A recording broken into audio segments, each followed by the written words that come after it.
And there you go. 12 ఏళ్ల కలకి 12 ఏళ్లు wait చేసిన దానికి సరైన సమాధానం.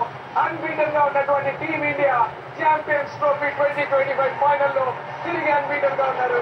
వన్స్ అగైన్ ప్రూవ్ చేసుకున్నారు. Team India the true champions in the world of cricket అని చెప్పి. Quality cricket with the bat, with the ball, in the field, the best coaching staff దగ్గర నుంచి సపోర్ట్ స్టాఫ్ దగ్గర నుంచి ఎవ్రీబడి యాట్ దేర్ బెస్ట్ ఉంటే ఒక team ఎలా ఉంటుందో టీం ఇండియా చూసి తెలుసుకోవచ్చు. ఎక్స్ట్రాడినరీగా ఆడారు. 2023 తర్వాత అన్బీటెన్ గా ఆడుతున్నటువంటి ఒక టోర్నమెంట్ లో ఫైనల్స్ లో ఏమవుతుంది, ఒక అడుగు వాళ్ళది ఒక అడుగు మనది అనుకుంటూ ముందుకెళ్ళినటువంటి ఈ మ్యాచ్ లో ఏమైంది అంటే విజేతలుగా నిలవడం జరిగింది టీం ఇండియా.